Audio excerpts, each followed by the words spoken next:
भगवती सूत्र के 8वें शतक में कहा गया है,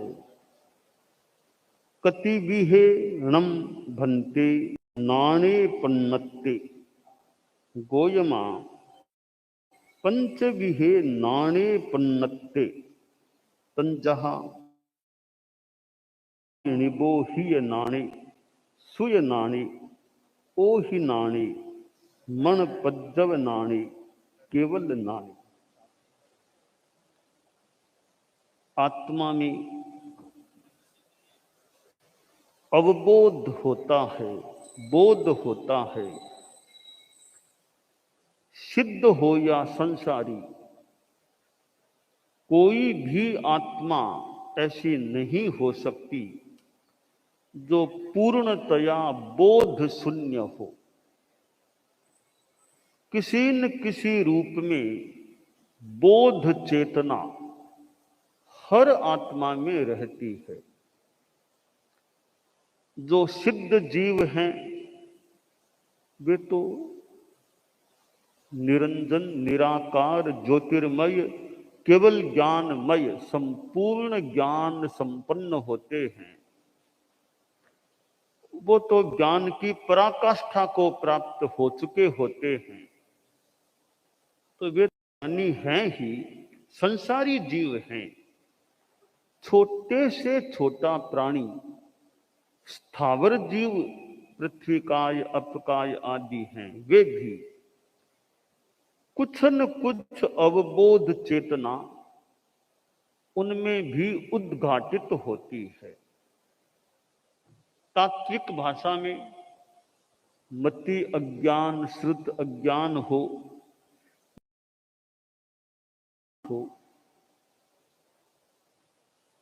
इन दोनों युगलों में से एक युगल हर छद्मस्थ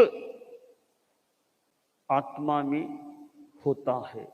चाहे मति ज्ञान मति अज्ञान हो, मति ज्ञान श्रुत ज्ञान हो, चाहे मति अज्ञान श्रुत अज्ञान हो, कोई दोनों में से एक युगल जो छद्मस्थ जीव हैं उनमें अवश्य होता है। दोनों में से कोई एक ही होगा, दोनों एक साथ नहीं होंगे। या तो मति श्रुत ज्ञान होंगे या मति श्रुत अज्ञान होंगे। तो दोनों में से एक युगल जरूर होता है छद्मस्थ प्राणियों में। स्थावर काय के जीव हैं, उनमें भी कुछ अवबोध चेतना होती है।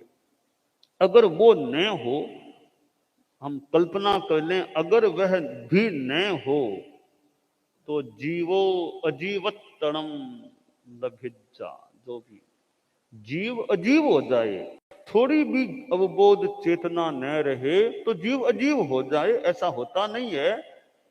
इसका मतलब है कुछ अवबोध चेतना तो न्यूनतम तो हर प्राणी में रहती ही रहती है।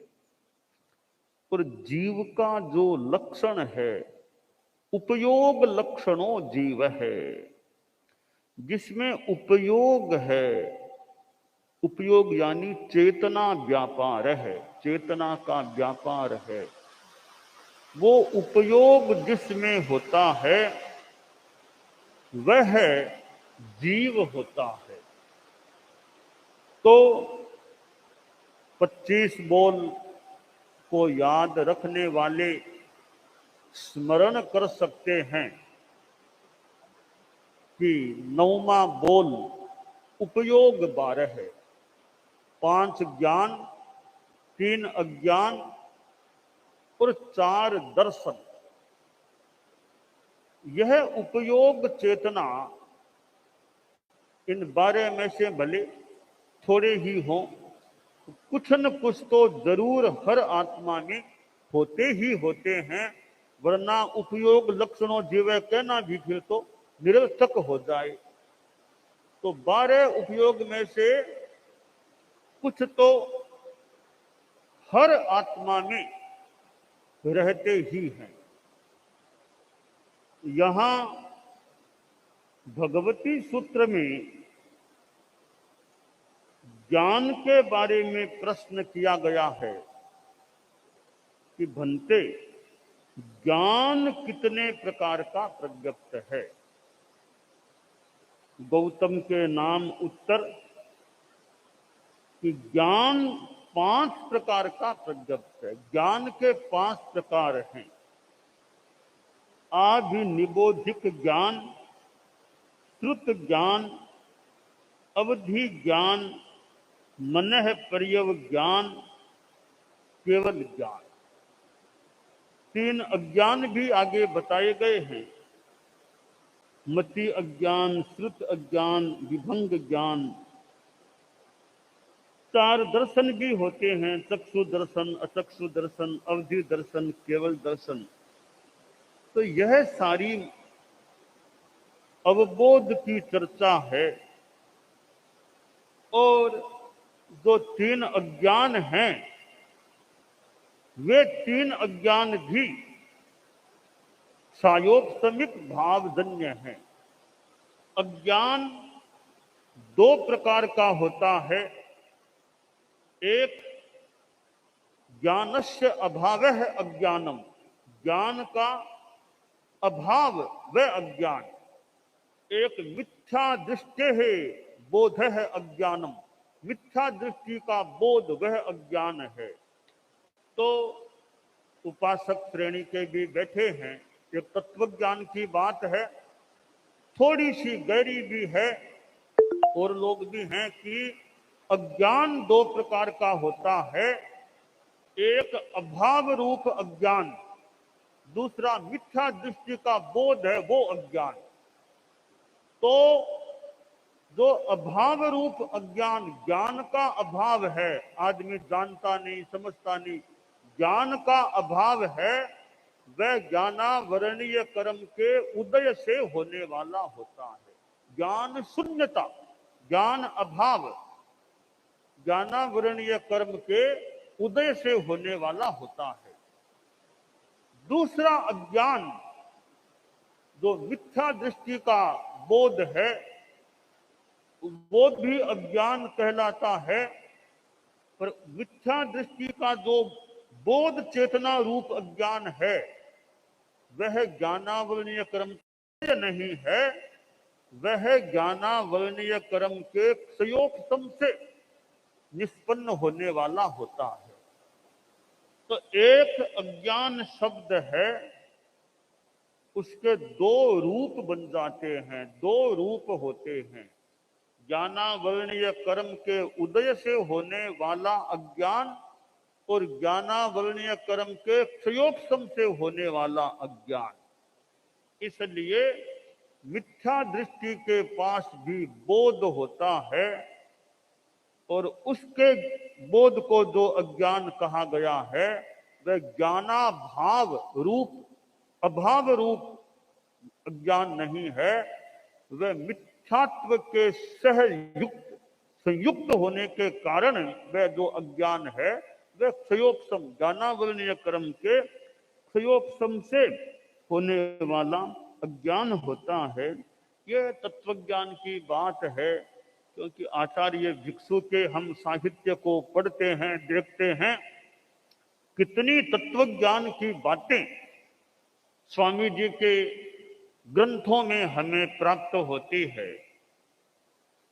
और श्रीमद् दयाचार्य के भी तात्विक ग्रंथों को देखें, झीणी चर्चा को कोई देखे, पढ़े, तो कितनी तत्वज्ञान की बातें झीणी चर्चा में हैं। और आगमों में यूं तो बातें हैं ही। 55वां सूत्र को कोई पढ़े, देखे, समझे, प्रज्ञापना 55वां सूत्र मानो तत्वज्ञान से भरा हुआ, लेकिन सूक्ष्म गहरा तत्वज्ञान उससे भरा हुआ 55वां सूत्र है। चाहे कर्म के बारे में कितने कितने विषय 55वां में आते हैं। और भगवती और 55वां, भगवती में भी तत्वज्ञान की बातें हैं, भगवती में और भी यूं बातें हैं। और भगवती का ही मानो एक थोड़ा अंश मिलता जुलता सा यह एक 55वां सूत्र है। भगवती अंग आगम है, और 15वां अंग बाह्य उपांग आगम का एक वर्गीकरण का एक आगम होता है। तो यहाँ हम भगवती सूत्र में 5 ज्ञान के बारे में बता रहे हैं कि ज्ञान 5 बताए गए हैं। आभिनिबोधिक ज्ञान, श्रुत ज्ञान, अवधि ज्ञान, मन प्रयोग ज्ञान, केवल ज्ञान। ये आभिनिबोधिक और श्रुत ज्ञान हैं। ये इंद्रिय मन से जुड़े हुए। अगले 3 ज्ञान हैं, वे इंद्रिय मन से यूं जुड़े हुए नहीं, अतीन्द्रिय ज्ञान होते हैं। वे मानो प्रत्यक्ष ज्ञान होते हैं। मति, श्रुत, आभिनिबोधिक श्रुत, ये तो वैसे परोक्ष ज्ञान है, सीधे आत्मा से होने वाले नहीं। बीच में मीडियम है, ये बीच में इंद्रियां मन आ जाती है। शेष 3 ज्ञान प्रत्यक्ष आत्मा से होने वाले ज्ञान हैं। ये 5 ज्ञान हैं। अब जिसमें केवल ज्ञान हो गया, एक वह आदमी साधु है। एक अन्य आदमी है जिसके पास मति श्रुत ज्ञान था, अवधि ज्ञान और हो गया, तो वह 3 ज्ञान वाला व्यक्ति हो गया। अब 3 ज्ञान वाला था, अब उसे मन प्रयोग ज्ञान और हो गया, अब वो चौनाणी 4 ज्ञान वाला व्यक्ति हो गया। महावीर स्वामी, केवल ज्ञानी, गौतम स्वामी चौनाणी 4 ज्ञान वाले। तो गौतम स्वामी को मन प्रयोग ज्ञान भी उत्पन्न हो गया, 4 ज्ञान वाले गौतम स्वामी हो गए। और भगवान महावीर के पास एक ही ज्ञान था, उनके पास तो 4 ज्ञान थे, उनके पास एक ही ज्ञान था, केवल ज्ञान था। एक ज्ञान, केवल ज्ञान था। एक ज्ञान ही ऐसा था तो मानो सब सर्वज्ञता प्राप्त हो गई। तो ये केवल ज्ञानी को तो एक ही ज्ञान है, बाकी को 4 ज्ञान तक हो सकते हैं। जैसे हमारे साधु साधियां भी, छोटे संत और भी हैं उपासक, एक चौकी पाटा, चौकोर चौकी है, जो जिस पर लिखने आदि का भी काम करते हैं, चौकी है, वो कोई धोरे में धस गई, धोरे में धस गई, नीचे दब गई। बाद में हवा आई तो कुछ मिट्टी हटी, 2 किनारों पर की मिट्टी हट गई, तो 2 किनारे चौकी के दिखने लग गए। ये इन 2 किनारों को हम मति ज्ञान, श्रुत ज्ञान के समान समझ लें। थोड़ी देर बाद और वो आंधी सी आई, तीसरा किनारा था, वहां की मिट्टी भी हट गई, तो तीसरा किनारा और दिखने लग गया, अवधि ज्ञान और हो गया। अब 3 किनारे सामने आ गए, और उधर की मिट्टी हटी चौथे किनारे की, वो भी दिखने लग गया, तो 4 किनारे दिखने लग गए, मानो वो मन प्रयोग ज्ञान हो गया। 4 किनारे चौकी के दिखने लग गए, मति ज्ञान, श्रुत ज्ञान, अवधि ज्ञान, मन प्रयोग ज्ञान। तो दूर से देख भी 4 4 4 दिख रहे हैं, 1 2 3 4। फिर ऐसी स्थिति बनी, सारी मिट्टी साफ हो गई चौकी की, अब 4 किनारे नहीं, अब एक चौकी दिख रही है, केवल एक चौकी दिख रही, वो केवल ज्ञान हो गया। इसी प्रकार हम मिट्टी क्या है, ज्ञानावरणीय क्रम एक प्रकार की मिट्टी है, आवरण है। तो मानो कि हमारे ज्ञान चेतना पर वो आवरण थोड़ा दिख रहा था, थोड़ा उद्घाटित है, तो मति ज्ञान, श्रुत ज्ञान 2 थे। बाद में किसी के और विशेष आवरण हटा, तो तीसरा किनारा साफ हुआ, मानो अवधि ज्ञान हो गया, तो 3 ज्ञान हो गए।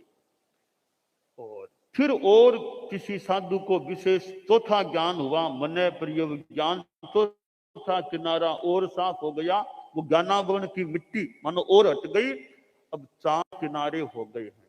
वो मिट्टी ज्ञानावरणीय क्रम की वो मिट्टी मान ले आवरण है, वो हट गया, 4 किनारे दिखने लग गए।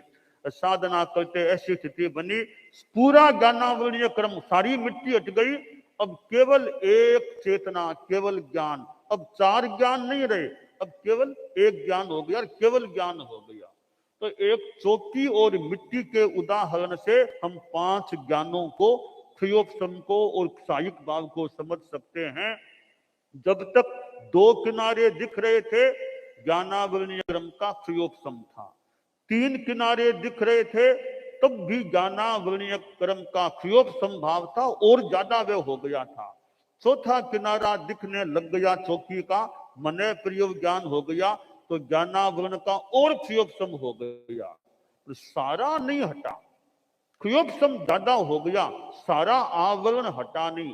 तब तक चार किनारे मति श्रुत अवधि मन प्रयोग मानो थे। अब सारा ज्ञानावरणीय क्रम का आवरण हटा, वो सारी मिट्टी हटी, तो पूरी चौकी दिखने लग गई। अब पूरा एक वो केवल ज्ञान हो गया। अब चार किनारे नहीं, अब पूरा एक साथ दिखने लग गया। इसलिए अब वो एक चौकी है, चार की दुरुस्ती 1 2 3 तक, अब एक चौकी है। इसी प्रकार ज्ञानावरणीय कर्म चेतना से पूरा हट जाए, एक ज्ञान रहेगा, केवल ज्ञान, फिर चार ज्ञान नहीं, एक ज्ञान हो जाता है। तो यह एक ज्ञान है, केवल ज्ञान, वह क्षायिक भावजन्य है, वह क्षयोपम भाव वाला नहीं है, वो क्षायिक भाव वाला ज्ञान है, क्षायिक ज्ञान है। एक बार केवल ज्ञान हो गया, वापिस कभी जाता नहीं। अवधि ज्ञान वापिस जा सकता है, जाता है। मने प्रयोग ज्ञान भी मान लो उस रूप में नहीं रहता, चला जाता, केवल ज्ञान हो गया। अब उसको हटाने की ताकत दुनिया में किसी में नहीं। केवल ज्ञान एक बार हो गया, वो हमेशा रहेगा, वापिस कभी मिट्टी आ नहीं सकती। चौकी पर तो फिर भी दोबारा मिट्टी आ जाए क्या पता, पर केवल ज्ञान रूपी चौकी उजागर हो गई है। अब दोबारा ज्ञानावरणीय कर्म की मिट्टी उस पर कभी आ नहीं सकती, हमेशा वह केवल ज्ञान बना रहता है। तो भगवती सूत्र में यह 5 ज्ञानों की चर्चा की गई है। आभिनिबोधिक ज्ञान, श्रुत ज्ञान, अवधि ज्ञान, मनः प्रयोग ज्ञान, केवल ज्ञान। तो ये 3 ज्ञान अतीन्द्रिय हैं, अवधि, मनः प्रयोग और केवल। और अवधि ज्ञान, मनः प्रयोग ज्ञान भी सीमित है। असीम ज्ञान है तो केवल ज्ञान है। केवल ज्ञान के समान और उससे बड़ा कोई ज्ञान नहीं होता। सर्वोच्च ज्ञान केवल ज्ञान होता है, और वह केवल ज्ञान वीतरागता पर आधारित होता है। पहले वीतरागता आएगी, तभी वो केवल ज्ञान होगा। नानस्य सब्बस्य पगासनाय, अन्नान मोहस्य विवज्जनाय, रागस्य दोषस्य य संख एणम, एगंत सुखम समुवेयि मोक्षम। उत्तराध्ययनानी के 32वें अध्ययन का यह श्लोक। सर्व ज्ञान का प्रकाशन, सर्व ज्ञान का प्रकाशन कब होगा? अज्ञान मोह नाश होगा, विवर्धन होगा।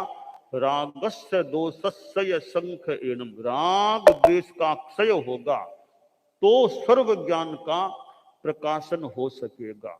तो यह सर्वज्ञता भगवान महावीर सब्बन्नु सर्वदर्शी, भगवान महावीर सर्वज्ञ थे, सर्वदर्शी थे। जिसको केवल ज्ञान प्राप्त हो जाता है, फिर उसके पास केवल दर्शन भी होता है। केवल ज्ञान दर्शन दोनों का जोड़ा है। ऐसा नहीं कि केवल ज्ञानी तो बन गया, केवल दर्शनी नहीं ही कभी होगा ही नहीं, ऐसा नहीं। केवल ज्ञान केवल दर्शन दोनों के ज्ञानावरणीय, दर्शनावरणीय और अंतराय, तीनों क्रम एक साथ जाने वाले होते हैं। ज्ञानावरण का आवरण हटा है तो दर्शनावरण का आवरण भी हटा है। तो सर्वज्ञ और सर्वदर्शी भगवान महावीर जैसे हो गए, ऐसे अनंत जीव हुए हैं। तो भगवती सूत्र में ये 5 ज्ञानों की चर्चा है। आगे अज्ञान की बात भी है। तो ये हमारे में ज्ञान चेतना हमारी विकसित होती रहे, यह काम्य है। दानान शठम अभय पयाणम सच्चे सुया अणवज्जं वयंती तवे सुया उत्तम बंभचेरम लोगुत्तम तमे समणेणाय पुत्र